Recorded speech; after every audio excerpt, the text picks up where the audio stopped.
Welcome to Weird Games and Weirder People, a podcast about role-playing games and the weird, wonderful people behind them. Hello, wonderful weirdos. This is Diogo Nogueira, and welcome to Weird Games and Weirder People.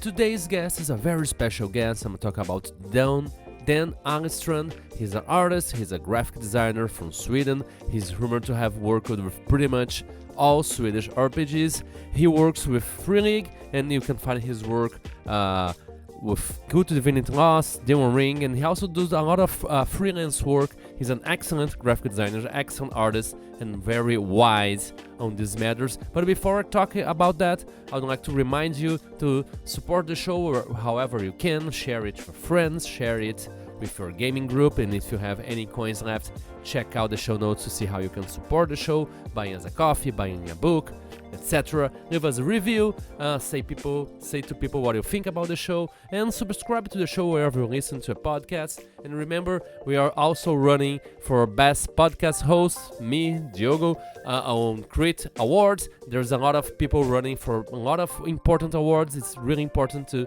support the indie RPG community, so check it there. We have links on the show notes too for the Crit Awards. Don't forget to check it out. And talk about Dan again, we talk about his work as a graphic designer. We talk about a little bit of the history of RPGs in Sweden. We talk about Dragonbane, we talk about cult. We talk about a lot about cult, about his work, the importance of graphic design, and how he really captured the weird in that game with his graphic design takes and spreads, and how he allowed the text and how it managed to cause discomfort and still being very readable and very easy to use. We talked about his passion for beer. We talked about influences from both inside and outside of the RPG world. Talk about the relationships of punk rock, punk culture and role-playing games, the benefits of the doubt, how important that thing is. It was really a really wonderful chat. I learned a lot.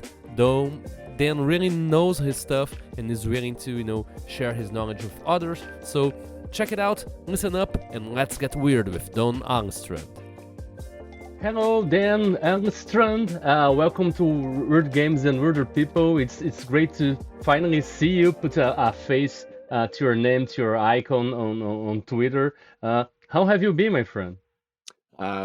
Great, and thanks for having me. We're just getting into summer here in the frozen north, so the time of year when everyone spends as much time as possible outside. The sun is up really late in the evening, so everyone in Sweden really appreciate this time of year, because in the winter it's the opposite. Yeah. So do you do a lot of stuff outside? Are you a very active person, or you stay more at home? I stay at home. I work from home, but I enjoy being outside. We have some lovely nature in Sweden, and also having a few beers with friends outdoors. Kind of nice. Yeah. But I'm Yeah. not a sporty type, so I don't go on hikes and stuff like that. Oh, okay. So you usually just go for a walk, or just spend some time in a park, or is Yeah. it very near your home to go to a park, to Oh yeah. a forest in the Um, area? yeah. I live in a suburb of Stockholm, so lots of green areas, and also Stockholm itself is like 40% parks and green areas. So Yeah. it's really nice summer city to be in. We have lots of water and lots of green areas. Yeah, yeah. Here we're getting to winter, but basically Rio de Janeiro is basically just a soft summer or something like this. Yeah, And it's it's still very hot and humid, and it's just not that overwhelmingly warm that you sw still sweating while you're taking a cold shower. So yeah. it's okay. Uh, so then, for the wonderful weirdos out there who might not know exactly who you are and what is it you do, and instead of me reading a bio, I love asking guests just to say, maybe in their own words, who Dan Algstrand is and what is that you do. And if you can share just maybe a small weird detail about yourself, something that maybe others would say, "Oh, yeah, Dan is kind of weird. He does this or something like that." um, yeah, well, my name is Dan, and it's not short for Daniel. It's an Old Norse name meaning man from Denmark. So obviously that's wrong because I'm from Sweden. Um, and I was born in the late 1960s, and I got into role playing games in 1982. Uh, Funnily enough, not with the first Swedish role playing game, was released that year, but my first encounter with role playing games was actually first edition Advanced Dungeons and Dragons, even here in Sweden. Um, Yeah, but and I've been playing. I've been into the hobby since then. Really, I was a weird kid. According to my mom, I learned to read when I was 4, and she only noticed it when she was trying to skip some lines in the kids' books she was reading to me, and I said, "No, no, it doesn't say that."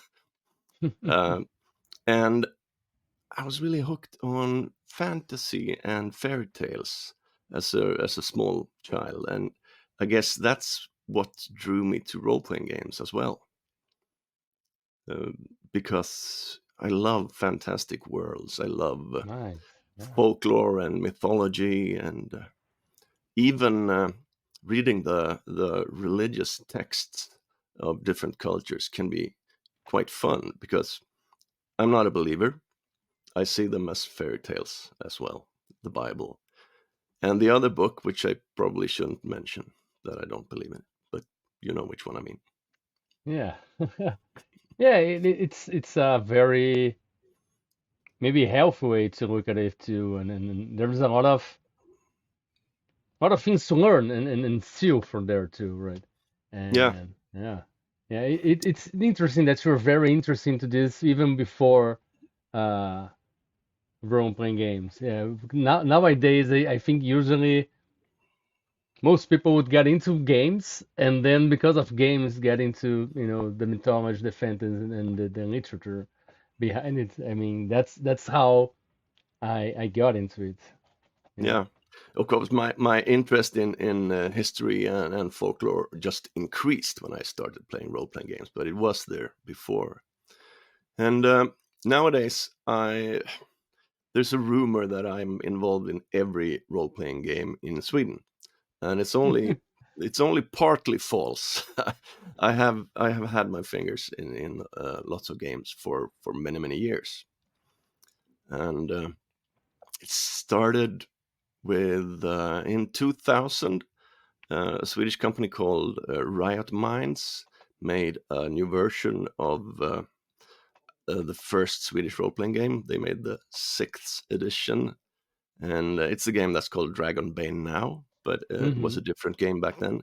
And people abroad probably know it as the Trudvang Chronicles because it was released in English later on. But I did the graphic Hmm. design and layout for them for 4 years, I think.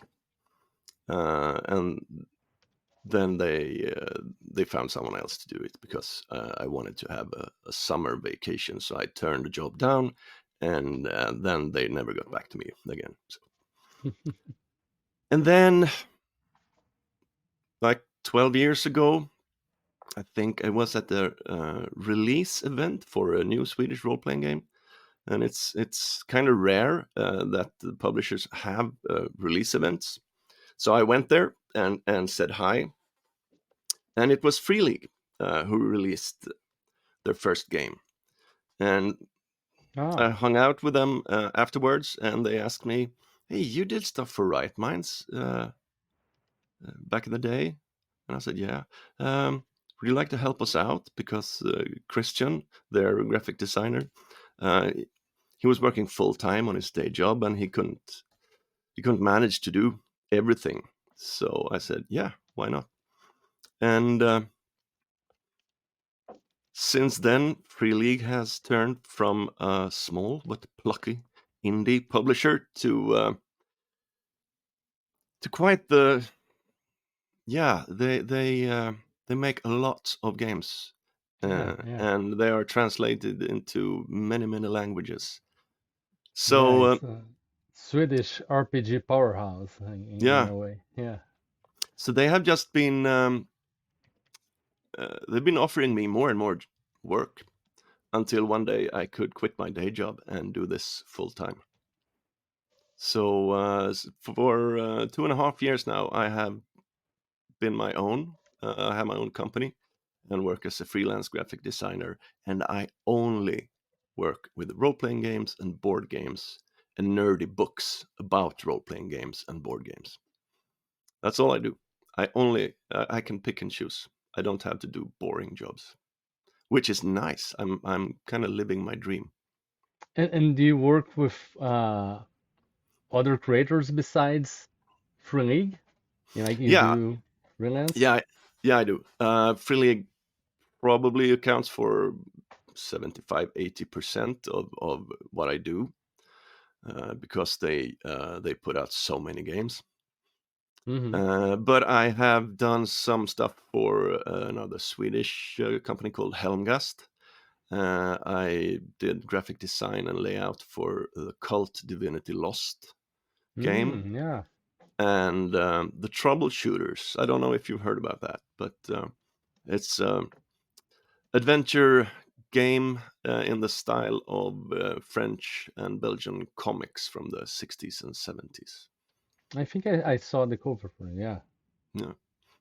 I did that as well. And that was shortly after Cult Divinity Lost, which, if you have seen it, you know that everything is slanted and slightly wonky. There are no straight text columns anywhere in those books. So, and I got kind of tired of after doing 800 pages of that. So it was kind of nice to do the troubleshooters because it's a bright background, it's black text and colorful headlines and illustrations, and everything is straight.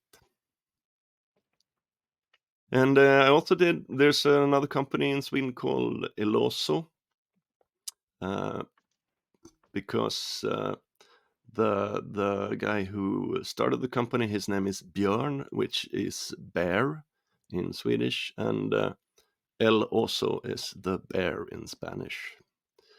So that's the name of the company. I don't think they have done anything in English yet, though. But they did snag the license to do a Swedish version of Call of Cthulhu, which I helped Nice. them with the graphic design and layout. And it's not just a translation, but the entire setting is moved from the USA to Sweden in the 20s and 30s. So I found myself, when I did the layouts, I found myself, I've stopped working because I'm reading all these interesting facts about Yeah. Sweden back then. So it's kind of like a history lesson, Mm-hmm. but they've only included stuff that would be interesting as a role-playing setting, of course. Very nice. And what about the maybe the weird uh facts about you, something weird that other people might notice about you? Do you have anything like Um, this? I'm not sure. People Maybe, say I'm my friends in the Stockholm cartel. They claim I'm the world's oldest 14-year-old. So I guess I can be a bit childish sometimes. But hey, uh, can't we all? yeah, why not? Um, I don't know if it's weird, but it's a humble brag. I have tried more than 4,000 different kinds of beer. Wow, that's. Did you take notes of them? And are you compiling? How do you know it's more than 4,000? Have you been counting? There is an app for beer nerds where we can check in and rate all the beers we try. So otherwise, I Very would nice. not have known this. Have you So tried many Brazilian beers? uh, a few, I think. I have tried quite a few from Ecuador, where I have been once, and my father-in-law visits there sometimes, and he brings back some beer for me to try. Nice. And Yeah. uh, Do you have a favorite beer? oh, so many, so many. I can't have just one. It You can't. depends, completely depends on the mood I'm in, and even things like the weather or time of year. During Can the you pick a summer, favorite RPG or no? no. That depends on like genre and stuff like that. Do My you pair favorite. beers with RPGs? Well, I enjoy them at the same time, but I don't really. This beer would go well with Dragonbane, or this beer would be perfect for old school essentials. I haven't gotten there yet, but maybe I should try that. Yeah, Just yeah, serve flat dark ale when we play fantasy games and stuff like that. Maybe. yeah. Especially, it's really strong and maybe bitter and it's more gritty and deadly or something. I don't know. Something like Yeah, that. yeah, could be. Just to get in the mood. Uh, Yeah. we we have a place in the old town in Stockholm. It's like a medieval bar. Uh, Mm-hmm. so they often have musicians playing like a medieval music, and they serve medievalish food, uh, which means no potatoes, no tomatoes, nothing from the new world. And they have some interesting beers that go well with that environment. It's in an old, it's in the cellar vaults. I think the original brick walls down there are from the 16th century or something. So it's a great place to be. And they have mead and stuff like that. Mm-hmm. And then the name of the show is called Weird Games and Weirder People. And I Yeah. ask about this kind of weird stuff. And I always invite guests here to maybe try to define what is weird for them and maybe how they relate to the weird, both in their work, in their life outside of work. Yeah, okay. I, as I said earlier, I'm not a believer, but I had kind of weird upbringing because my mother, sorry, mom, if you're listening to this, my mother is into alternative medicine, and she believes in everything. She believes in remote healing and healing crystals and stuff like that.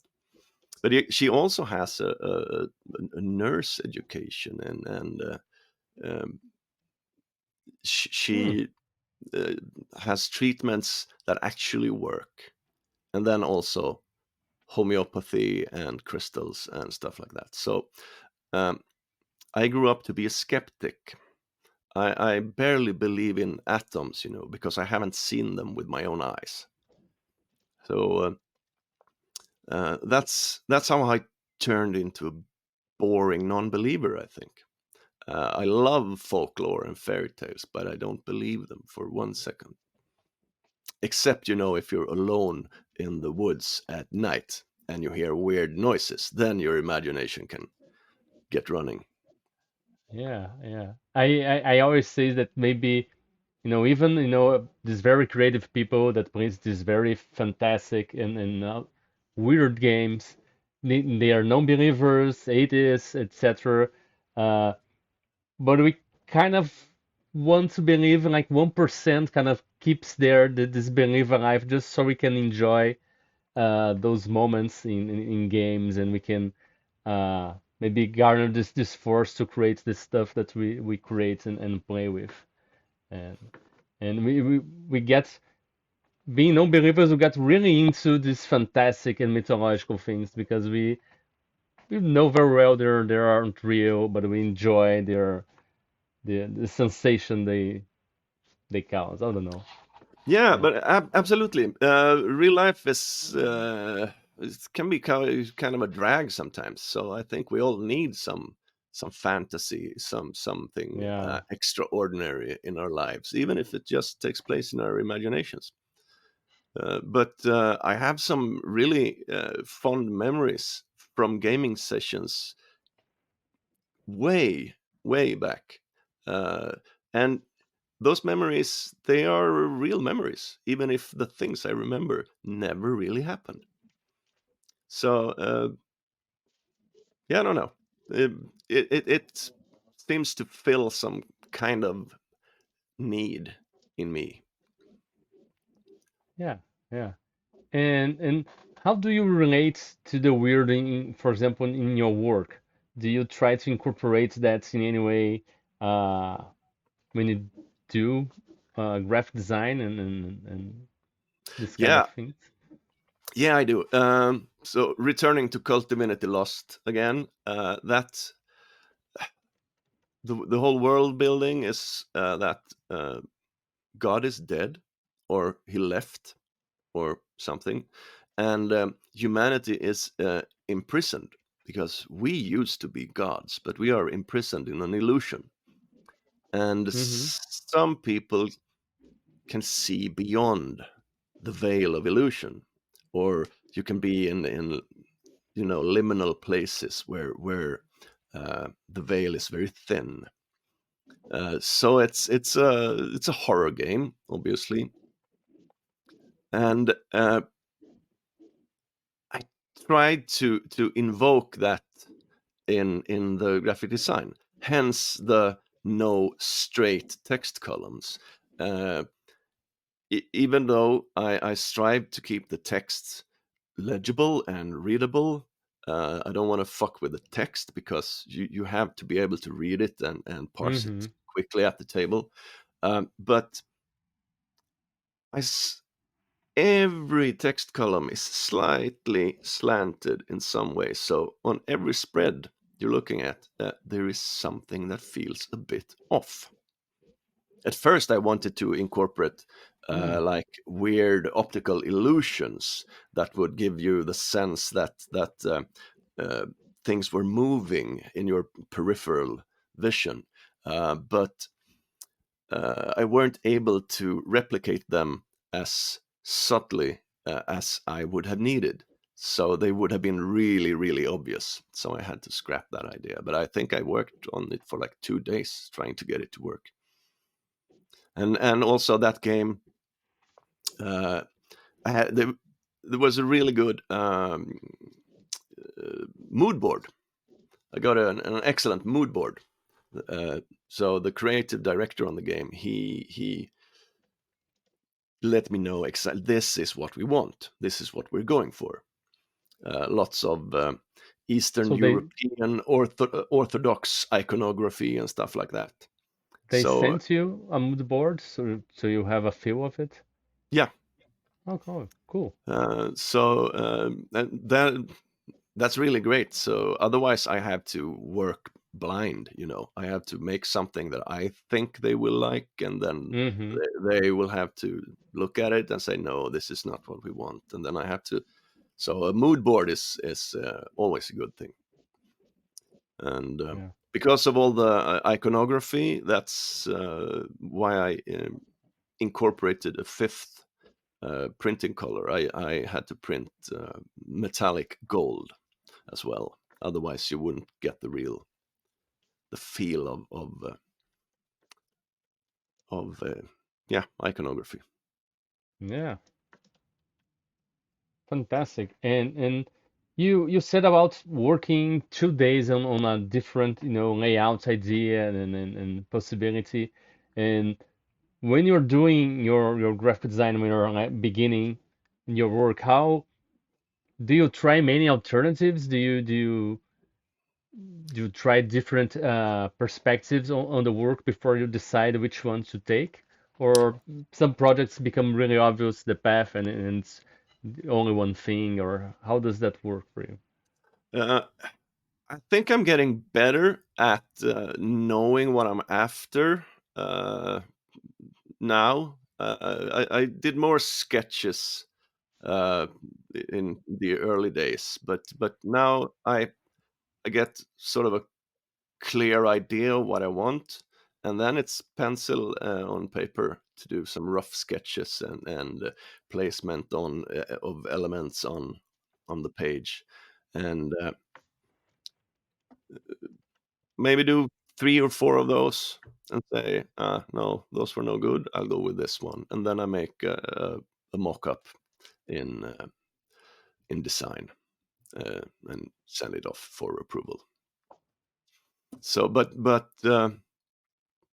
yeah, 20 years ago, I was a bit more uncertain. So there were Hmm. more sketches, and I used to show lots of sketches to my clients. Big mistake, because they always choose the one I like the least. So just show them the one you want them to pick. Yeah, yeah, yeah. Makes sense. Yeah, if you don't want to do it, why show it? Why give them the option? Yeah. Uh, and how do you feel like working with pencil on paper? Because a lot of people have go straight to InDesign. Do you think that's an important part of the process? This how does this help you compared to working directly It's digitally, so for example? Yeah, but it's so fast, and if I didn't like this, I just crumple up the paper and I start over on a new one, and I can do it anywhere. I don't like to bring my computer anywhere because uh, Yeah, I need to have my big stationary screen. So yeah, yeah. my laptop is too small to work on that screen really. So. But my pad and my pencils, they can go with me anywhere. I can do it on the subway. I can sit in some cafe. I can even have a beer somewhere. Oh, nice. And do you walk around with a notebook to note down ideas and work on Uh, n- I don't carry a notebook with me at all times, but when I know I'm going to be okay, I'm in the idea stage hmm now. Then I have it with me in my bag. So if inspiration strikes, I can yeah. just because you Nice. never know when inspiration strikes. And I found also when I encounter a problem with the layout or the graphic design, I don't know how to solve it. I just say, screw this, and I go out. I take a walk. I go for a coffee somewhere, and then while I'm thinking of other things, uh, my brain sort of figures it out in the background. So all of a sudden, it's there it is. Now I have the solution. It works much better than just sitting and staring at the computer. Yeah, yeah. And how long did took you to figure this out, or have you ever Uh, knew this instinctively? uh, it came to me a couple of years ago, uh, uh, simply because I was working in an advertising agency then, and I had a problem I couldn't solve. And uh, on my way back home from work, it suddenly came to me because I had stopped thinking about it. And then on the subway, just that's how I'll do it. So I think that's when I started stop. I stopped trying to force it. I just did Hmm. something else for a while, and then it usually comes to me. Mm, yeah, yeah. And talking about process, since we're already doing it, do you have maybe any creative ritual, anything that you do before you start working on your daily working routine? Like you put some coffee, put music, put your working shoes on, anything like that? Yeah. Yeah, there's 3 things. I go downstairs to the kitchen. I put on a big pot of coffee. I feed the cat, and then I do some physiotherapy exercises for 20 to 30 minutes because I sit around in front of my computer all day, so I have a bad back and Yeah. shoulders. So I need some exercises. So that's what I do. And when I'm done, the coffee is done also. So and then it's off to work. Yeah. And how long do you stay working each day? Do you until you finish what you have to do, or do you have like a set amount of time? I tend to. I don't really like stopping in the middle of something. Hmm. So if I'm in the middle of a layout and I have just a couple of pages left on this chapter or whatever, I tend to skip going to lunch at 12 o'clock, even though I'm hungry. I Hmm. just no, I want to finish this first. But I decide when I work, so that's not really a problem. Just as long as I meet deadlines, I can work whenever I want. Yeah. And Well, in the summertime, I usually quit a bit earlier on Fridays because beer. yeah. Yeah, my question would be how do you usually organize your time since you make your own time? Do you divide like by pages, by chapter, like when you're laying out a book, for example? How do you set uh, what you're gonna do today, for example?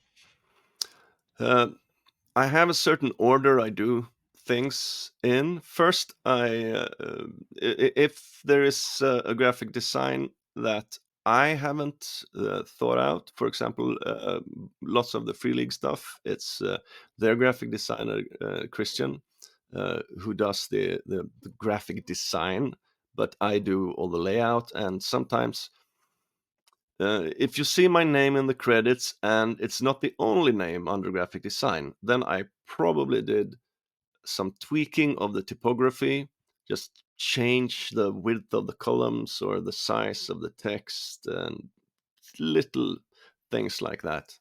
And I also do uh, templates and styles for InDesign, so that it's easier for me to work.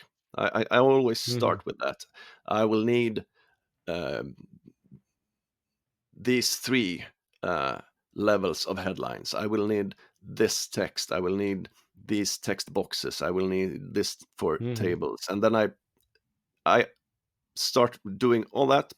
And I know by now what is needed in a free league game because they uh, sort of follow the same uh, style of writing and disposition in most of their games. Hmm. And then I start with the typography. I just pour in all the text and I go through it and make sure that all the typography is where it should be. Everything uh, from italic words and everything should be fixed before I do even a little layout. Because then I have all the text and I know, okay, this is 24 pages of pure text, and I have these many images that are going in here. I have these maps, and then I can start to plan what will go on what spreads and so on.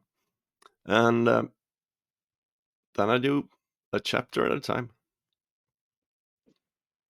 and then Wow. I have to do it all again in English for most of Free League's games. Uh, uh, Yeah. Lots of them are published both in Swedish and English. So Yeah. Well, Dragon Bane, for example.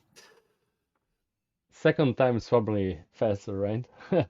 Yeah, slightly. And then you get really annoyed because whichever language you start with first, when you get a really tight layout that this is good, this Mm. is perfect, and the other language is either longer or shorter text. So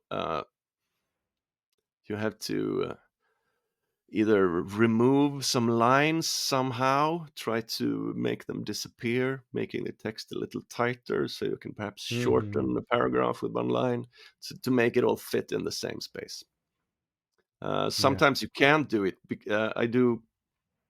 Um, I do books for the One Ring and for the Lord of the Rings 5th edition Hmm. version, and the stat blocks for 5th edition, they are ridiculously long compared to the Yeah. ones in the One Ring. So those books, they usually end up a couple of pages longer because otherwise I can't fit all the stat blocks in there. Yeah.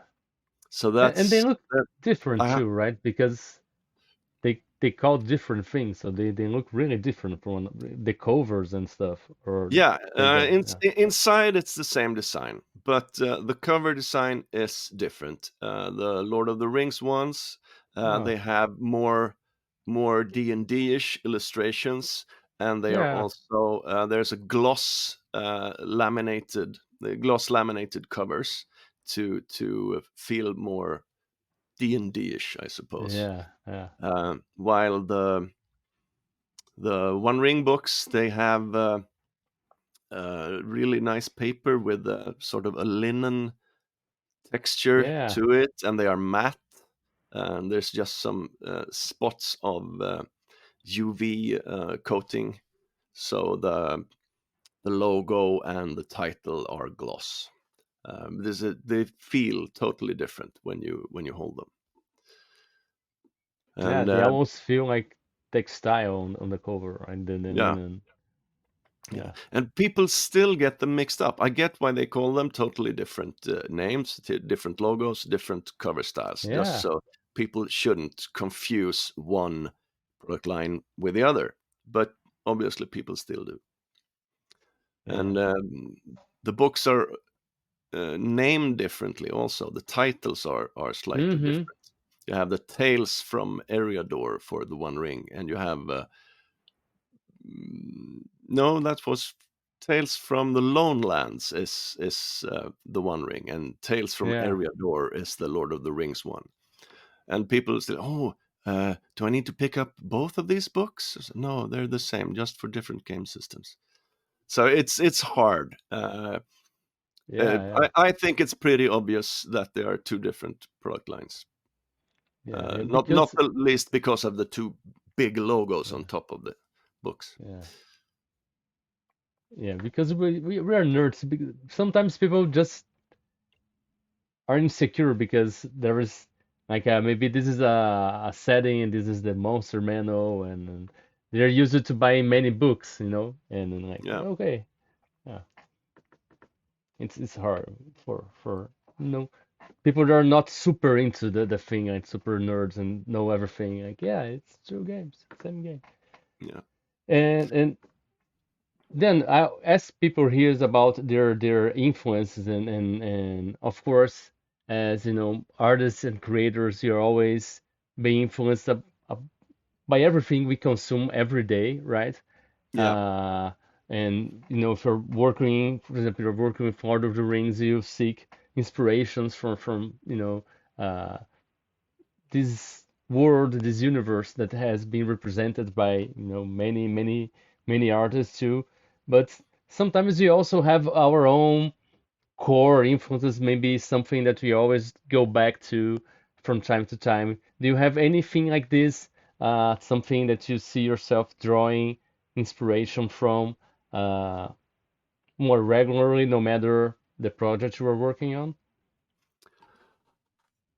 Oh, that's a tough question.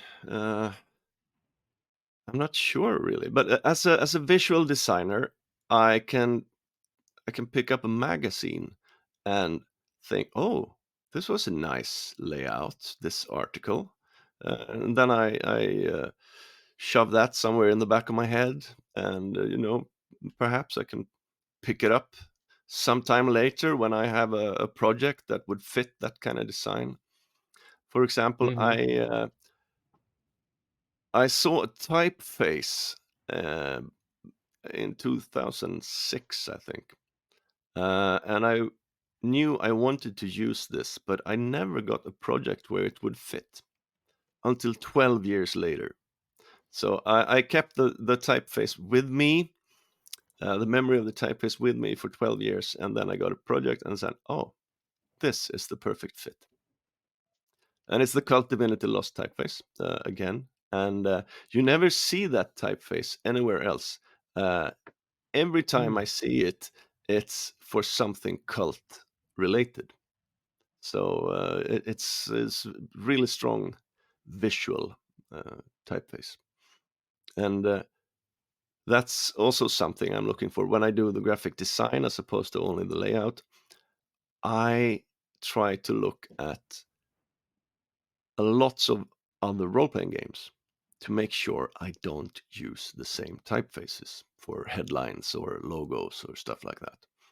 I want to stand out. I don't want something uh, that can be confused for something else.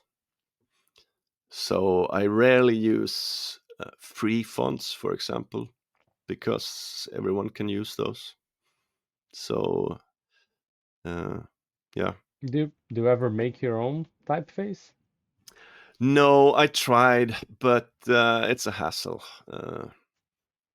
Drawing the letter forms is it's okay, but then you have to put it all together, and the kerning pairs, the spacing between individual letters, Mm-hmm. it Mm-hmm. should be slightly different. If you have um uppercase A next to an uppercase V, for example, they should be closer together than an uppercase A and an uppercase H.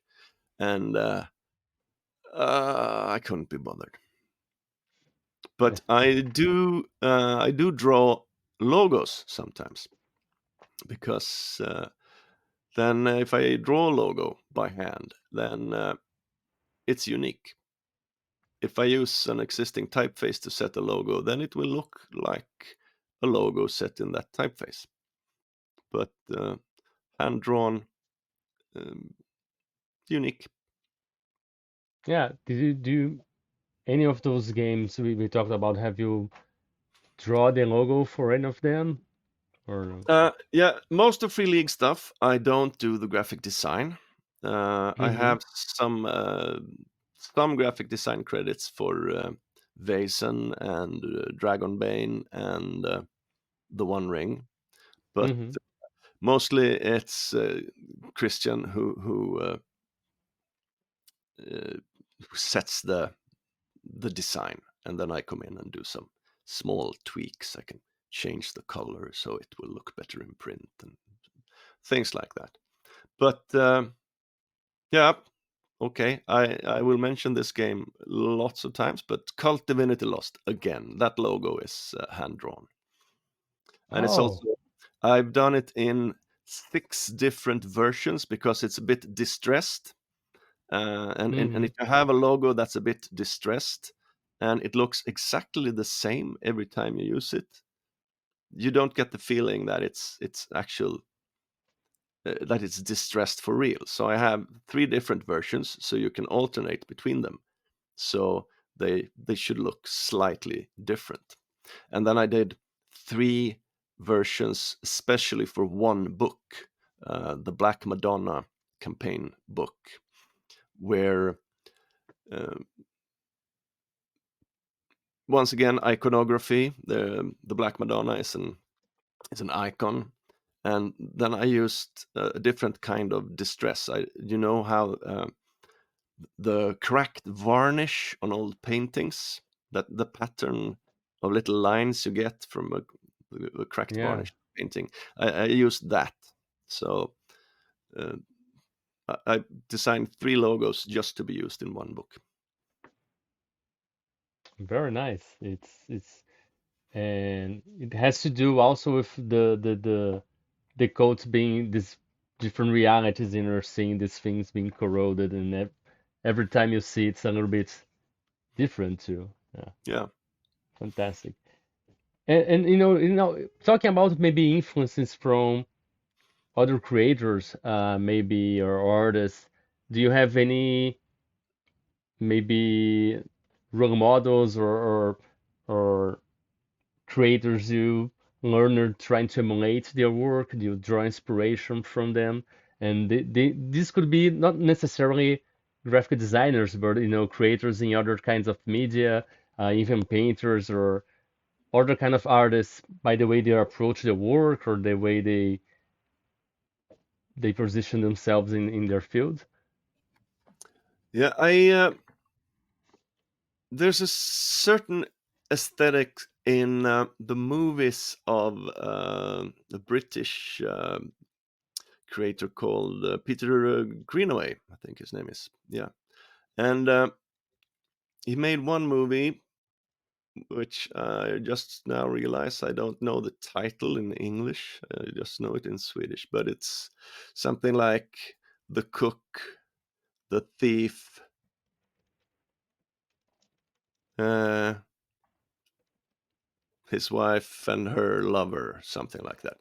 And he plays with the mood of color. There's a scene in a restaurant. They're in a room that is one color, it's bright red, and then there's a woman in a bright red dress, and she walks through a door into a room with a different color, and then her dress also has changed color. Just she walks through the door, completely unrealistic, but it looks fantastic, and I would like to do something like that.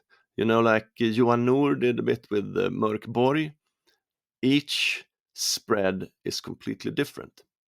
Hmm. So you can totally switch styles and color and mood. But I don't think that would work for any of the projects I do as a freelancer, maybe if I did a project of my own. And well, graphic designers, there are so many good designers. Uh, Contijo from Brazil.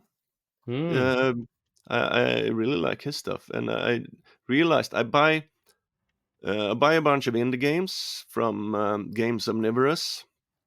I really Hmm. like the stuff that Andre is putting out, Yeah. and quite often I see his name in there. Oh, he did the graphic design for this one too. That looks nice. Yeah, And Condition keeps busy. yeah, and I did. Oh, I can't remember her name. I really liked. Could be Sarah Robinson. I'm not sure. She did the design for the first Pathfinder Mm. for Paizo, and I really like. She used some odd typefaces that with some quirky little shapes, but it's still very readable. And it was it was a big step away from D&D third edition. That was the game going then. Hmm. So nowadays, I think Peso's stuff looks a bit like D&D, and they all kind of blend together. There's something with that kind of hyper realistic illustrations that I think it's too glossy, and it feels, I don't know, it that doesn't vibe with me. I like it the more Yeah. gritty illustrations. It shouldn't be too polished, and uh, Yeah. almost a bit like My, concept art, like yeah. Martin Grip does for Simba Room. Uh, you can rarely see someone's face in the images. It's just shapes. You can see individual persons. They're all wearing masks, and it's um, your imagination can fill in all the details there. But in the D&D-ish kind of art, I don't. There's no room for your imagination. It's all there in very bright, bold colors. I liked it 20 years ago, but I've grown tired of it. Yeah, I don't know. For me, one of the biggest issues with this kind of art is I have no idea who the artist is. They look so well done that they all kind of blend together. And I kind of like to see, oh, this is kind each artist's interpretation of the thing. Yeah, Otherwise, it's kind of, as you said, like they both like look the same and then blending together because they can be completely different artists, but they kind of look the same. So how, yeah, I don't and know. I think that's why, because they have an art director that says, okay, we you all have to do it in this style, so that it will all look the same. But I think Yeah. I would prefer for a book I'm doing now, a campaign book for Dragonbane. There are most illustrations are done by Dave Brascala, who did the art for the Bestiary. Hmm. And there are some pieces by Johan Egerkrans, and they work together, but you can totally see that this is a Johan Egerkrans and this is a Dave Brascala. I think I prefer that. Yeah. And I think especially for RPGs, which is like when we are playing, each person is creating their own image in their heads, having this kind of uh, variety and diversity in fantasy, it's kind of important. If everything looking the same, it's kind of feel like okay, so this is the only way fantasy is, and it's kind of I don't know, Yeah, we're limiting in a way.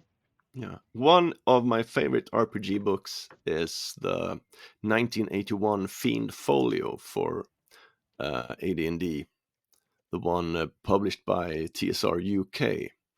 And that's because the monsters in that book are so freaking weird. There are lots that are quite unusable, but the rest, they are so odd and weird. And also some great illustrations, mainly by Russ Nicholson, uh, who Yeah, passed away a couple of years ago. Uh, Such an amazing artist and with a very clear style. You can totally see this piece is a Russ Nicholson. There yeah. was no doubt about it. Hmm. And I can still just take that book out of my bookshelf and just to look at the one page images that are by it's the Grell, I think, the image. Some poor fighter who is trapped in the Grell's paralyzing tentacles and pulled closer to its parrot-like Peak. beak. Yeah, Yeah, it's an amazing illustration. yeah. It's a So I iconic really, one. yeah, and like lots of artists that are emulating the old school style, but you can at the same time you can see, oh, he's not trying to imitate. You can clearly see it's his own style. Mustafa Bekir is one of those. Uh, he's done some great old school work that is Hmm. kind of reminiscent of Gary Chalk, but not derivative. Oh, Gary Chalk is also one of my favorite old school artists. Uh, Back in the 80s, the Lone Wolf solo gamebook series was hugely popular in Sweden, and most of the early ones were illustrated by Gary Chalk. So, uh, Yeah, and that also created some memories. Whenever I see one of his old pieces, I get kind of nostalgic and I feel like a teenager again. I guess yeah, it's like that. All the media you consume between your like 13 and 20, it's the one that sticks with you. That's why I still yeah, like punk music, I think. yeah. That's what I say. That's the music I listen to. Obviously we grow a little bit, but we always come back home to that stuff, right? Yeah, yeah, Yeah, yeah. And I agree with you. There's a lot of the new. kind of old school style artists. You see influence, for Errol Otos, from Rose Nicholson, from a lot of those iconic artists. Of the old, of the original age, but you see them bringing also a little bit of underground comics, a little bit of cartoons, and they're mixing up with sometimes with superhero comics too, and they make their own thing, and it's really cool, and that's the thing, one of my favorite books, RPG books, is DCC RPG, and it's like there's so many different illustrations from very different artists, each of them doing their own interpretation of that, and I feel that's almost like when we're playing a game or sitting at the table, each person is imagining a scene in like a complete different maybe style. Yeah, Yeah. yeah. It's the same with old school essentials. Yeah. I think Gavin uses some of the same artists that done Mm-hmm. things for DCC. I think Stefan Pogue is represented in both. I think, Mm-hmm. and old school essentials has become my favorite old school uh, game. It's the perfect amount of rules, and I can use all of my old D&D and basic D&D modules with it. And Yeah. I was kind of thrown into the whole old school movement back in the Google Plus days because I think there were a few games out then, but I don't think anyone had coined the term old school revolution or renaissance yet. There were the retro clones that were made possible by the OGL for D&D, and but on Google Plus it's sort of exploded, and Yeah. I thought, wow, this is fun. We could go back to how we think games were played back then because we're not sure unless we were Yeah, it's a there. reinterpretation in a Yeah, way, right? Yeah. and I tried so many different systems, and I like a lot of them, but yeah, OSE kind of stuck with me, and it's also it's great layout. It doesn't. I mean, it's an exceptionally functional layout. Yes. It's easy to read. It's easy to find stuff. It doesn't look spectacular, but it does its job, and it does its Yeah. job really, really good. Yeah. And I can appreciate that. I think it looks well, and it does. It's easy to find stuff. You have the index, the table of contents, and it's very well organized, differently from the old books of D&D, right? Because Yeah, yeah, trying to find something there was a hassle. So, oh yeah, and and besides the core volumes, they do explore a little bit more uh, with art and stuff, with the adventures, and they look really, really, really well, I think. yeah. I uh, I discovered Justine Jones through was it the one you wrote? House of the Did you? Blood King. Yeah, did she do the cover for that one? Yeah, yeah, and Yeah, the yeah, internal art too. Yeah, yeah. Uh, Amazing cover illustration. I really like yeah. that. So She's incredible. Yeah, yeah, and then I asked creators here to maybe talk about what could you identify maybe a strength or advantage or maybe skill uh, that you have or developed that helps you in your work, in your craft, in graphic design? yeah. I can. I did on high school. I did what's it called, vocational education. I learned to do pre-press and layout in 1987 to 1989, before the desktop revolution. I did not work with computers back then, but Hmm. I learned how print works. And then my first job was, or actually was part of the education. The third year, I had to work as an apprentice at a print shop, and I stayed there for a couple of more years. So I worked at the printers, and I know what happens and how you should make stuff so they work in print on different papers with different printing methods and stuff like that. And it seems to me that that is something they forget when they educate graphic designers and so on today. They make great designs, but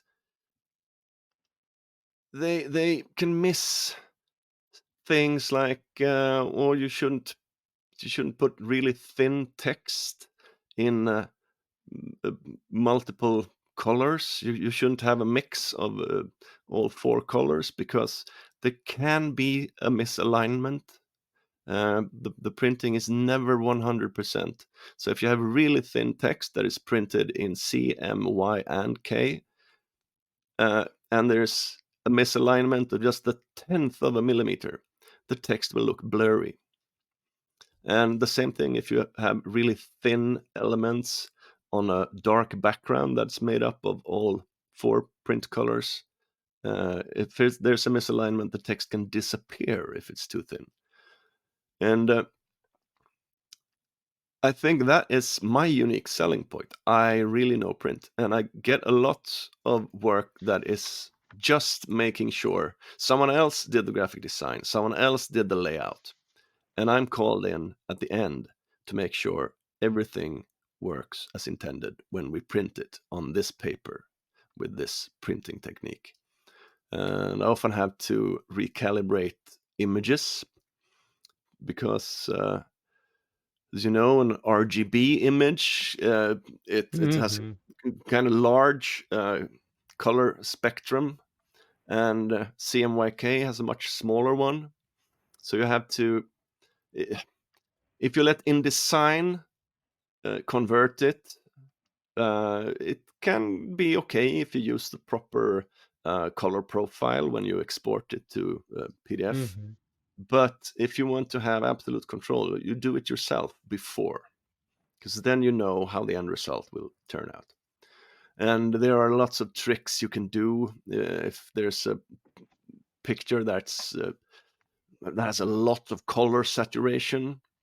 And if you're printing on a matte paper, you shouldn't really have more than 300% ink coverage. And if you have 100% of all four colors, that's 400%.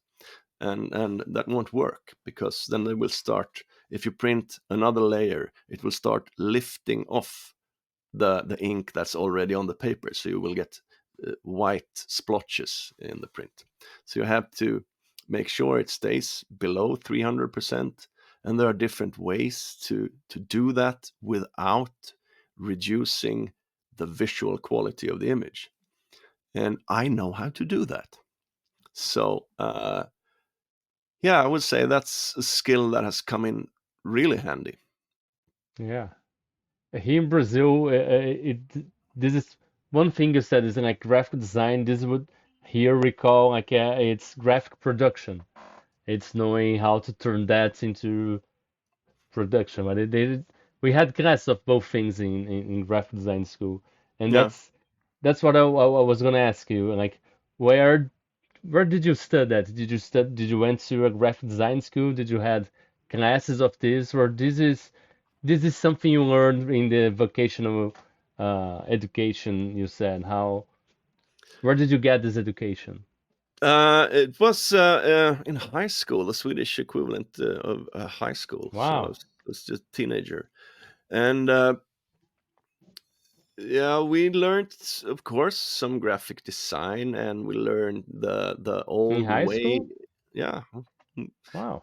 and we learned the old ways of calculating where the text should go and the margins. You make a semicircle and you have some diagonals, and depending on the size of the paper, this is the optimal size of the margins and stuff like that. Nowadays, I just wing it because I've started to trust my eyes more, and I think that's when you learn it. It's like you have learning wheels on your bike. It's nice to have them there, but after a while, you just, I can do this anyway. So now I move things around until it looks good. But Yeah. well, yeah, and then I did a second education on university level for 2 years, but that was much broader education. It was not just graphic design; it was a part of it, but it was also calculation. So you can calculate the price and weight of a printed book, for example, and was also some economics, some finance, uh, and uh, and then color theory and symbolism and things like that. I enjoyed those more than the economy ones, I think. Yeah, yeah, yeah. But That's the education was, you had to have some work experience in the field to be accepted, and then it wow. was it was a, yeah, you became a generalist. I think when I got the diploma after 2 years, I am information producer. Information, yeah, I produce information, Yeah, and then that's it's I learn by myself. Anytime there's a major upgrade to InDesign or something like that, I always look, okay, what are the new features and how can I use them to make my work easier? So I have lots of yeah. tricks I use regular expressions all the time to Free League like to put like the names of skills. They like to mark them with bold text or something like that, and I do that happens automatically with some regular expressions. So Wow, yeah. everything that makes my job easier, Yeah. I try And to learn. And I worked with people who, after 10 years, uh, haven't learned some of the basic things in InDesign. And I find that weird. People will ask me, "How do you do this?" And I would explain to them. And 2 years later, they would still ask me, "How do you do this?" So I told you 8 times already. yeah, well, do they work as much as you do with this stuff? Because if they do one book here No, they and then had like, that was when I was working at an advertising agency, and we had the same job description. yeah, yeah, I don't know. I do layout, but I'm sure I don't know how to do half of this, automated things and stuff. And yeah, but it's great that you always see, new opportunities for learning. And, talking about InDesign, what do you think about the updated policies of that Adobe released recently and creating this? I don't like them at all, but I don't see that using Affinity Publisher or something like that, that it wouldn't be an option for me. And I also think Hmm. that, wasn't it only the stuff you saved to their cloud service or something that was that they would scrape for content? Hmm. I haven't read the whole thing, but I don't think it applies to everything. But I'm not Okay. sure.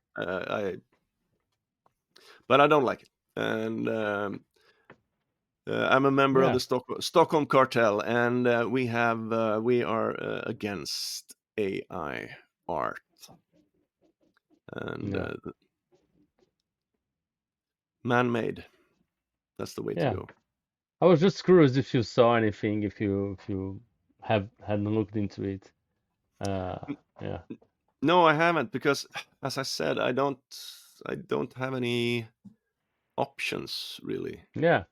Yeah. Yeah. So I'm stuck Yeah. with Adobe For anyway. sure. Yeah. Yeah. Yeah. If you work more regularly with companies, they all use Adobe. Yeah.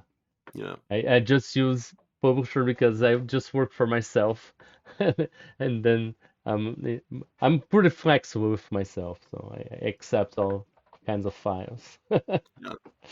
And we talked about strength or that skill, something you had that helped you in your work. And now I'm curious about if you have anything that you consider maybe something you need to work more on or something you could improve and that sometimes gets in the way of your work. As far as my job goes, I don't think there's much to improve actually. This is very un-Swedish of me. Uh, we- we're we learned from a young age that don't think you're someone special, but I have realized by working with uh, the people I talked about earlier, who had the same job description as me, but they didn't really apply themselves. Hmm. I have realized that I am actually very, very good at what I do. It feels good. I've gotten some Hmm. awards for designs I've made. It feels nice, even though it's a popular vote. So if you do things for Free League, they have a big following. So yeah, uh, they will probably get the awards. But it's nice to get recognition. Uh, Yeah, yeah. When my adventure ran was against one of Frederick's adventure, and what I was sure there's no way I'm gonna defeat Frederick. So if you won, you won. It's not. I don't know. It's not because if it's one thing or another. It's just yeah, good work, I guess. Right? yeah, that's how I chose to see it. Yeah, yeah. And okay, we've been talking about your work for a little bit about an hour. And now I'd like to ask maybe some, questions about your personality, your experiences, your life, and maybe ask you who then Algstrand is outside of, role-playing games, outside of, graphic design. Yeah, okay. Well, as I said, I was born in the late 60s, in November 1969 to be precise, so very, very, very late in the 60s.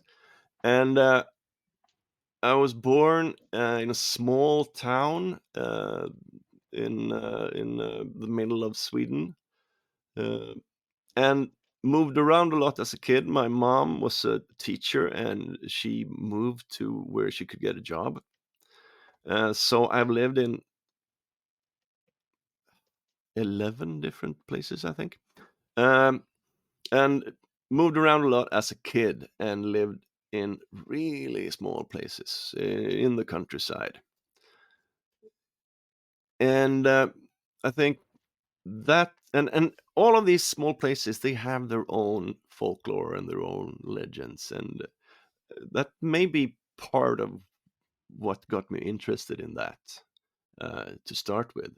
We lived near a place where there was a cave where it was said that a giant used to live, and I lived near there's a national reserve in a forest in a part of Sweden, and there has never been any logging going on there. So It's Wow. really an old forest. It doesn't look like modern forests that, it's just a lumber. It's a field for growing lumber. But it's full of old fallen trees, and it's really hard to get around if you leave the trails.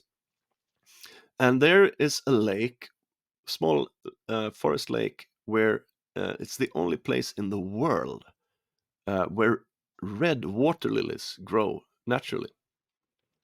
And there was, of course, legends surrounding that as well.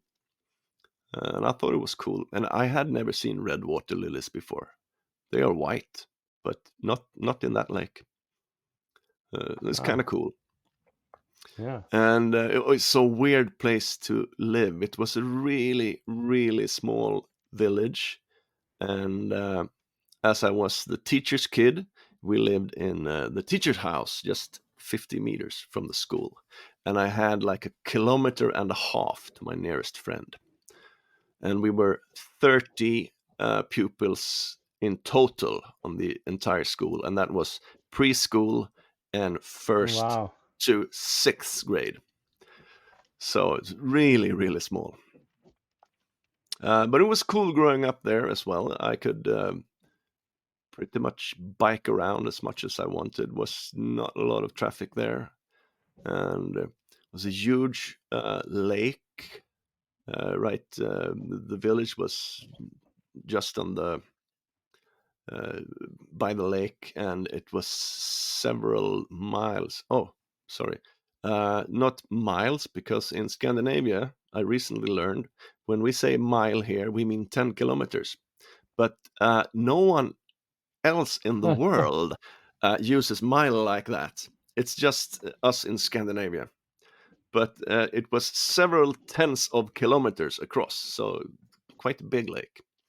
And Not even, Norway or other, Scandinavian countries say, yeah, Norway, oh, Denmark, and oh, Sweden oh say yeah, okay, yeah, yeah, okay, when yeah. they say mile, they mean 10 kilometers. Yeah. Never heard And that. I Yeah. I thought that was something that all countries that use metric Yeah. used. But yeah, I was 54 years old when I found out that no, it's just us up here.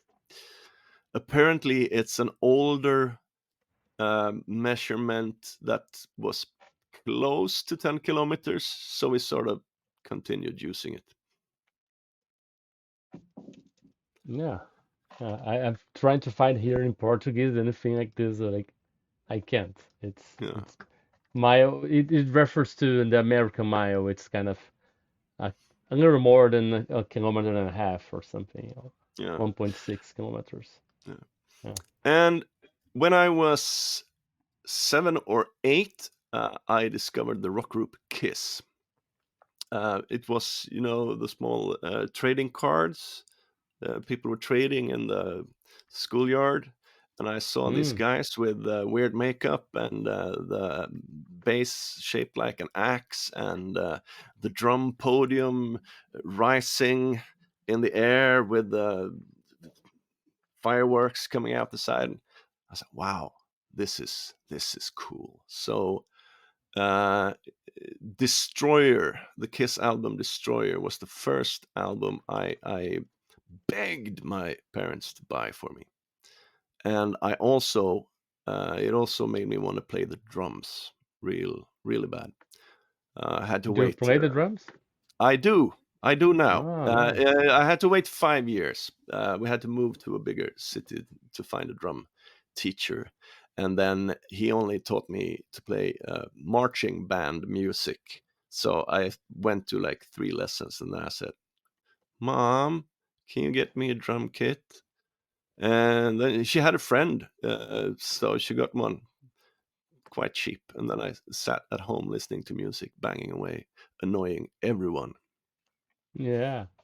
But I do play the drums. And by then we had moved to a larger city, not that large, like 50,000 inhabitants, but by my standards back then, it was pretty large. And this was in the 80s when I was becoming a teenager. I discovered role playing games and punk music because the music scene in this city in the 80s was incredible.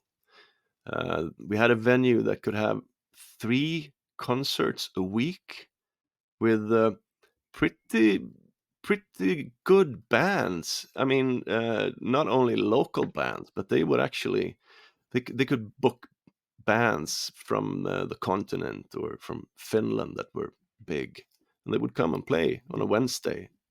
So I grew Nice. up with lots of great music and made lots of friends through that as well. So I think punk music saved me from total nerdiness because I was very nerdy. I think me too. And I used to play drums on a punk rock band too. Yeah. Sold my drums since then, but I have a fun story about this. I when I entered college, uh, people were asking where they live, and I discovered that another kid in my class lived, the street besides me. And what do you do? What play? I play music. What do you play? Drums. Oh, I play this. Oh, you are the one that play drums in my street, keeping everyone awake. Oh yeah, it's me. Yeah. Yeah. And talking about your life in general, and we're exploring the weird, you already established that you're, a non-believer, and but you talked about your upbringing. But do you have anything besides religion, maybe any kind of philosophy or teaching uh, that may be useful to you in tough moments in your life? Something that you draw on when things get tough? I have empathy, and sometimes I think I have a bit too much empathy because if someone acts like an asshole to me in a situation, they can be rude in the grocery store or they can behave badly on the bus or whatever. I don't hate them. I just think, oh, maybe they got diagnosed with cancer today, or maybe their mother died, or maybe they've had something else really shitty happen to them. uh, I sometimes wish I could just, ah, why can't I be mad at this person? She was a complete and utter douchebag. But I think that's good because don't I don't generally bear grudges. I don't go around disliking people, and yeah, basically it's Jesus and the golden rule, do unto others and all that. So That's where you took this from? That's where you learned that from, or it's just a reference? I'm not sure. I went to Sunday school as a kid, so I might have picked up stuff like from there. But I don't remember this. But my mother claims that I got kicked out of Sunday school because I was questioning a lot of stuff in the Bible. uh, uh, I was like 7 or 8. I have no memories of that, but it sounds like something I could have done. Yeah. I used to be a besserwisser, and you can be still sometimes in the right company if I know someone can take it. I don't generally go around correcting people out of the Hmm. blue, but if some of my friends in the Stockholm cartel says something that's incorrect or wrong, I will let them know. Gently, yeah. Yeah, and And I try on social media as well. I try not to write about things I dislike. I tend to lift things I do like instead. Uh, but now I have social media fatigue. There are so many. I don't I don't want to write the same stuff on on Twitter, on yes. Mastodon, on Blue Sky. It's uh, Hmm. it's very Too tedious. many. And now Yeah. there's a new one for artists, and I'm like, oh no. I Yeah, can't do another one. Sorry. yeah, It's yeah, like too much already. yeah. So Twitter is my, I won't call it the other name. Twitter is Me my neither. It's my Twitter. main public relations channel. Really, it's where I do most of my uh, advertising. I post stuff I've made and said, "Hey, I made this," and Yeah. I have actually gotten a job through Twitter. It's my first publication for an American publisher, and I think it's arriving at fulfillment centers now-ish, and it will be sent out. So Which that'll is? be fun. It's called the company is called Granite Glyph, and the game is called Hellguard: Curse of Cana. It was kickstarted around about 2 years ago, and at first I was just they wanted me to do some mock-ups and so they had something to show uh, Mm-hmm. during the Kickstarter campaign, and then it was successful. So they wanted me to do the rest, and the scope of the project kind of grew along the way. So uh, it turned out to be more stuff than uh, we agreed on initially. Anticipated. Yeah. Yeah, but they were amazing to work with, and they paid me promptly, and they had no qualm. I said that sometimes this is more than we agreed on, and then yeah, fine, just charge us extra. Yeah. And hopefully, I will meet them at Gen Con this year because I'm going for the first time. I Yeah. think It's now I have something on the American market that was published in the USA, so why don't go over and say hi? yeah, that's awesome. I wish I would be going this year. But Yeah, yeah, maybe. Yeah. yeah, It's amazing when you find a client that's, treats you like, oh, this is more, and then sometimes even, yeah, I'm they even offer you to pay more. Like this was something incredible. I never had this type of client here in Brazil. When I started working from people, from outside, it's like, no, you charge too little. I'm gonna pay you this much. And like, yeah, okay, yeah, it's yeah. That's it's nice, it's yeah, and I like and that. I like that trend on Kickstarter now, where some companies have as a stretch goal that everyone gets paid more. I yeah, love that yeah. stretch goal. I see this all the time here because a lot of crowdfunding in Brazil go bad because they keep promising more and more stuff, and Yeah, and people are not paid well. Like, stop doing that. Just promise to pay people more because people need to be paid more. And it kind of, especially in the indie RPG, which just have this kind of community driven, kind of market, knowing that the people who work on that thing is going to be paid more, and they are being paid fairly, and they're paying even more. I think it kind of drives, I think, yeah, absolutely. the community to support it too. It makes me want to support something Yeah, like that, but yeah. I I can hardly afford to buy everything I want to support anymore. Even though Oh yeah. I can buy role playing games through my company because it's reference literature, you know. Mm-hmm. So I get a tax deduction and stuff like that. But even so, my company would go bankrupt if I bought all the role playing games I wanted to buy. Yeah, So it's too many. yeah, Yeah, I always say that I buy more than I should, but way less than I wanted to. yeah, same here, same here. Yeah. And talking about, did you have other hobbies? You talked about role-playing games, of course, and music. Do you still play? Do you play drums regularly? Do you have a band or something like this? Yeah, I'm for the last more than wait, it's 14 years now, I think. I've been playing the drums in a Northern Soul band here in Stockholm. It's kind of fun. It's a bit different than punk, of course, but there Do are you have several. records and albums people can No, listen to? no, we Okay. made a demo a couple of years ago, but no, we barely play live. We We Yeah, we get well, it's we rehearse and perhaps play once a year or something like that. But it's fun to have a that's hobby. great. Oh Yeah, yeah, that's great. and it's I keep thinking about having a band again just to reverse, play some Ramones and yeah, get back home. yeah. It's fun to play Northern Soul because it's a subculture where people dance. They show up when there's a concert and they dance.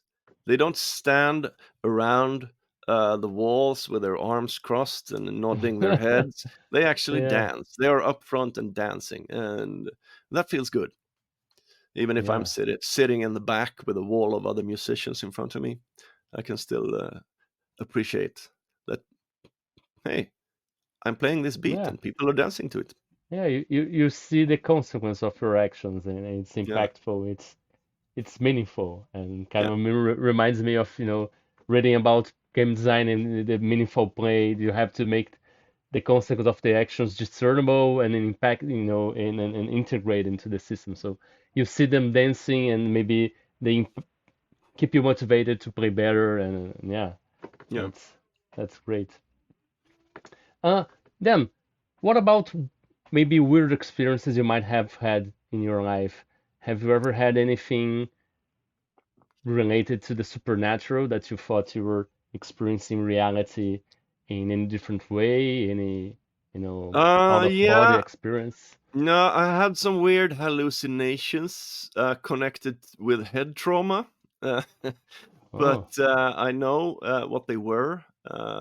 Once I fell out of a bunk bed and landed with the back of my head on an old cast iron radiator wow. and cracked my skull.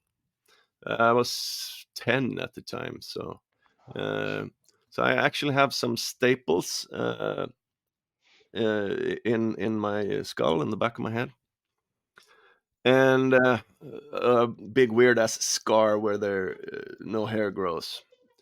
And a couple of years later, I slipped on an ice patch and hit my head on a concrete stair, and I have a white patch of hair ever since then. All the hair that grew out on that spot was white as snow after that. And Wow. I had some really weird hallucinations during both those events because I had severe concussion. Uh, but I think that's it. Uh, well, unless you count that one time we were home in a friend's basement and we were watching The Shining, and then we were biking home. It was the middle of the night, and we passed an old regiment close to where I live that's not used anymore. It's just these huge empty buildings with black windows. And Hmm. it was extremely quiet. And then all of a sudden, like hundreds of jackdaws uh, lift off from the trees around us at the exact same time. We almost shit ourselves, but I mean, Wow. we probably disturbed them. And Hmm. when one bird took off, and then all the others took off, and I wouldn't call it supernatural, but it was kind of scary. Was weird, eerie at least, right? Yeah. Yeah, And but no, not supernatural. I've seen weird lights in the sky, but they've always gotten an explanation in the newspaper the day after, something like that. So been yeah, weird, that's what they want weird you for to a while. believe. Yeah, yeah. Yeah, but yeah, I have that X Files poster. If I had that, it would say, "I don't believe." But it's not what if you believe or not. It's that I want to believe. Yeah, Maybe they don't believe, but they want to. You know. yeah, Do do do you wish any of this was real? Do you wish any of the supernatural and weird stuff that you read about yeah. was real? It would be cool if there were elves and gnomes in the forest and stuff like that. But most of the creatures from Swedish folklore, they are not nice, Yeah. and Yeah. I guess that's true for most folklore. Mm-hmm. There are some scary ass creatures out there, Yeah. and well, We're you keeping have making them cuter and cuter to sell toys and stuff, but yeah, they were not nice. Yeah. yeah. Even the house gnome we have here in Sweden, he would live on farms and he would tend the cattle and make sure the crops were growing all right. So it was kind of nice until someone forgets to put out a bowl of porridge with a dab of butter in it for him. Uh, then he loses it completely, and then the cattle dies, and the crops wither, and everything is flooded, and then there's a drought, and yeah, Yeah. kind of horrible guy. Yeah. And what about, have you ever had any kind of experience with altered states of awareness, either to, deep states of meditation in kind of trance or with psychedelics of any kind? And if you did, uh, how the experience made you see things in different ways or no? Sleep deprivation Wow. is, yeah, that's the one. I've been up for too long because there was so much fun stuff going on that I didn't want to go to sleep, and I've I've been awake for I don't know how long, but I was sitting looking out over a field and a sunset, and I could swear that there was a woman dressed in white walking across that field. But my friend who sat just next to me didn't see anything. Uh, so yeah, that could be one of those things that are not totally Hmm. explained, even though I completely blame the lack of sleep. Do you have But any theory of what that meant? What was that? Or no idea, and uh, I don't dwell on it. I just sleep. happened and you Yep, saw that? Yeah. sleep deprivation. Check. Um, so yeah, I'm kind of boring that way, I guess. I'm sorry if I'm not as weird as you were hoping, but Wow, uh, everybody's weird, in their own way, yeah, Yeah. yeah. And I got kids really early. That's weird, at least here in Sweden. oh I yeah, how was old are 20. you? I was 22 when I Yeah, became the father of twins, that's all. and That's almost standard here in Brazil, but yeah. yeah, and it's the age for having your first kid. It's just rising and rising here in Sweden. I guess it's lower in the more rural areas, but in the Mm-hmm. cities, I mean, I have we have friends our age that has small kids now. I'm How 54. many? I wouldn't How? I wouldn't be able to raise a small kid. I don't have the energy for Yeah, it now. But when I yeah, was 22, I had lots of energy. yeah, for sure. Uh, And how many kids do you have? just those two. They were Okay. plenty. So, but Yeah. uh, I am going to be a grandfather in October. So Hmm. there's Nice. that. Yeah. And are they both out of the house yet, or are they with Oh yeah, you? oh yeah. They are 32. So they moved out some time ago. Okay. Yeah.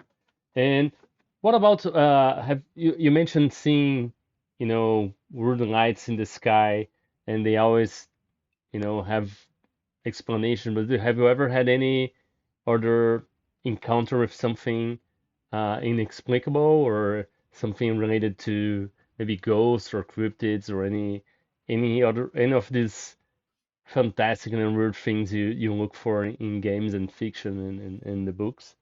No, sorry. We have a creaking stair in the house, but it's just when you walk on it, uh, the boards get pressed down, and after a little while they creak back up Mm-hmm. in the same order you stepped on them. So it sounds like someone is walking up the stairs, but it's just creaking. And the plumbing makes noises, and the wind makes noise. We live in an old house; it's almost 100 years old, so nothing is straight, and there are always Mm-hmm. weird noises. Okay. Yeah.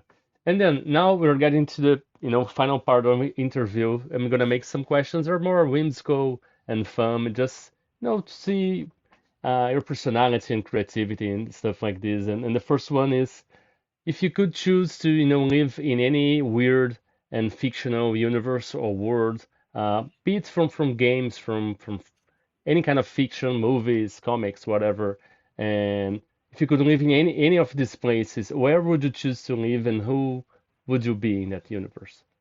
Yeah, that's pretty easy. I would live in the Shire. I would be down at the Green Dragon all the time. And this is obviously the pre-scouring Shire, the nice Shire. And I would be I would love to be Bilbo, you know. He has lots of money, he has a nice Yeah, house, and he sits around and reads and writes a lot. That seems like something I would enjoy. yeah, And then a pint with friends at the Green Dragon in the evening. yeah. I would And they enjoy have that. friends that travel around and are weird and can tell him weird Yeah, stuff. yeah. Yeah, Uh, that sounds great. Dwarves come and visit. Yeah, I think that would be nice. I'm not that adventurous, so something like that would suit me, I think. yeah.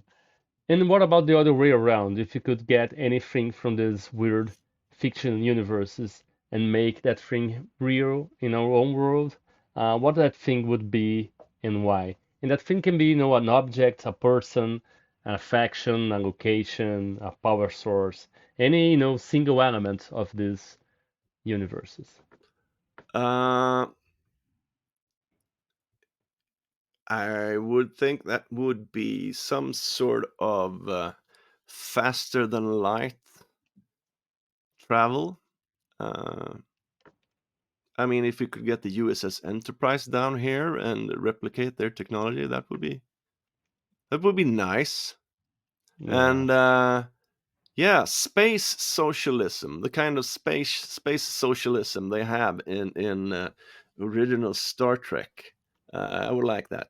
So that not just silly billionaires build penis-shaped rockets and fly out in the to space for a few minutes. Uh, I would love to see that.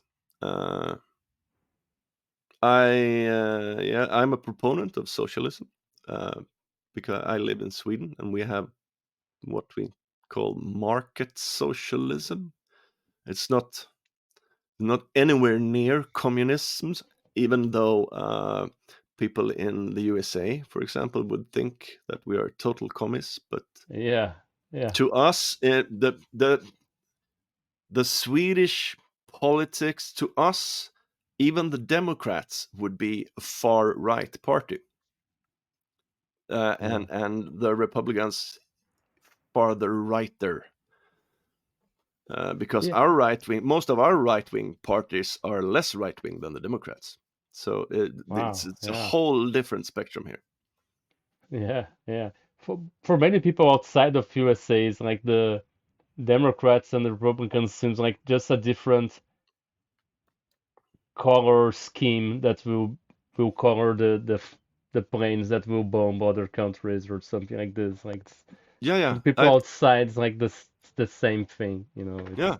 I think it's so weird when Republicans call Democrats socialists or even communists. yeah, You don't know what socialism is. yeah. You I have no you have no idea. idea. Yeah. But And we have a right wing government at the moment here in Sweden. I hope that will change soon because they are trying their best to make everything slightly worse. hmm, yeah. That's terrible. But I hear great things, about friends that, live there or live for a while there. I've all of this.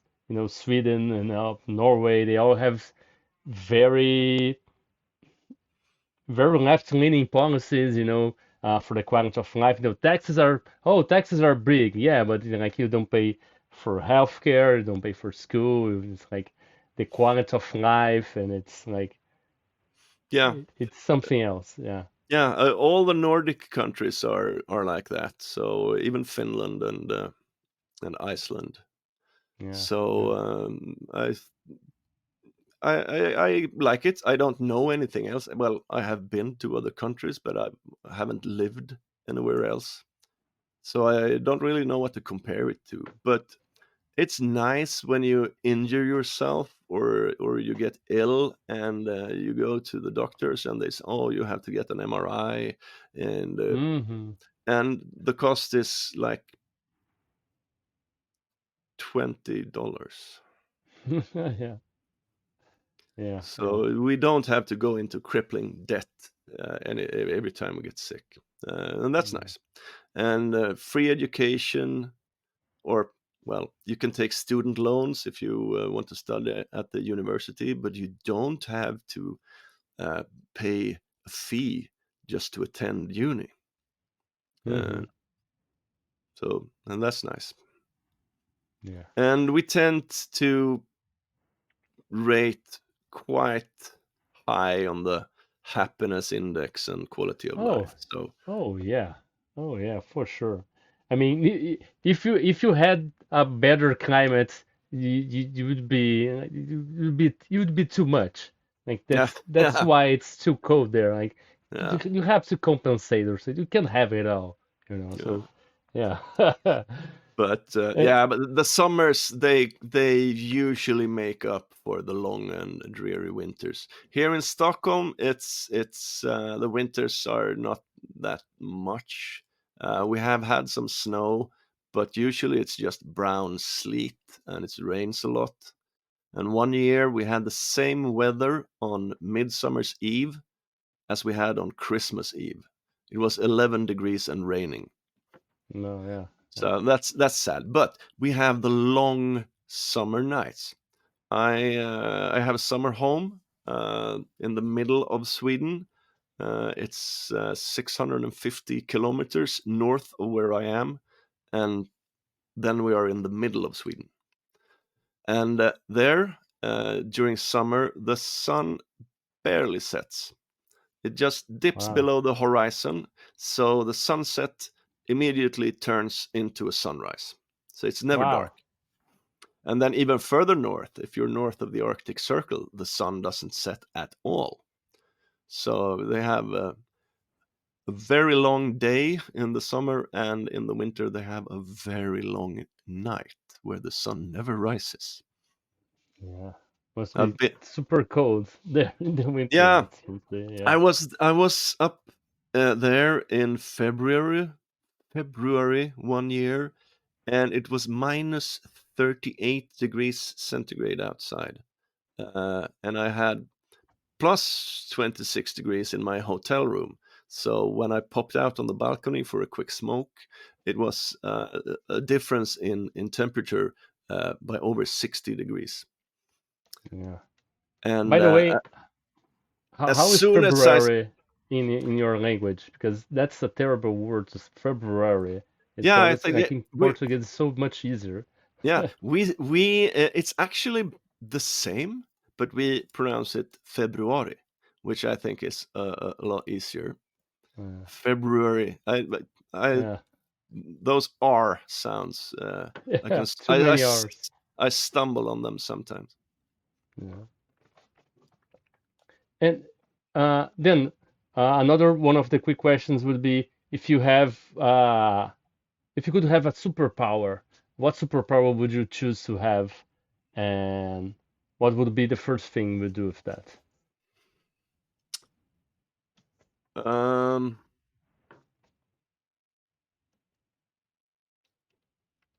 wow, that's a tough one as well. But I like the one from, oh, what comic is that? Is it from Planetary or the other one? Uh, well, they remove all weapons from the world. All weapons of war are removed in a single stroke. It's some sort of Oh, wish thing. yeah. Uh, That was my oh, next question. If you yeah, had a it's wish spell, what would you wish for? yeah, it's no, it's there are people who can reshape the world through Hmm. dream or something like that. There are several different dimensions, and they reshape our universe to not contain any weapons of war. And I think that would be a good start. But Mm-hmm. knowing humanity, I think inevitably we would start hitting each other with sticks and stones anyway. So, but Well, yeah, it's fewer way more limiting, casualties. right? Yeah, yeah, better than nukes Yeah, and battleships and tanks. yeah. And the next one would be the wish, but I think we kind of merged the superpower with the wish together. Or Yeah. would you try? Would you have another wish if you found like a ring of wish? Uh, yeah, no, it would be the same, I think. Or Yeah. perhaps if I were to be slightly more selfish, uh, I would wish that aging wasn't such a hassle. I know you can wake up and you have you're in pain because you somehow slept wrong. It's so weird. Uh, Yeah. Getting old means you can injure yourself in your sleep. Uh, but Yeah. I think that's also something I could remedy with some more exercise. But as I said earlier, I'm not a sporty person. But do you do any kind of exercise at all? Yeah, just morning Oh physiotherapy, and yeah, then yeah, yeah. I The I 30 try to minutes, yeah. I try to take walks.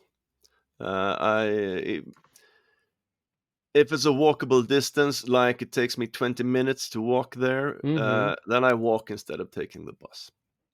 Yeah, So yeah, great. I try to do that, and then I Yeah. of course play the drums occasionally, which is plenty of exercise, I think. Yeah, well, you do 30 minutes and you walk around and you play drums and wow, I'm scared of myself now and I just stood at 40. I'm like I don't do that much. I do something and but I'm like wow, yeah, yeah. And But I noticed that since I started working from home during the pandemic, I put on some weight fairly quickly, and that was mm, just because the daily commute to work, I yeah. I moved a little, even if it's just Mm-hmm. walking to the bus and then walking to the subway, then walking from the subway to the work, and then going out for lunch, and the same thing in reverse Mm-hmm. when you're going home. It's I got something. I got in some steps.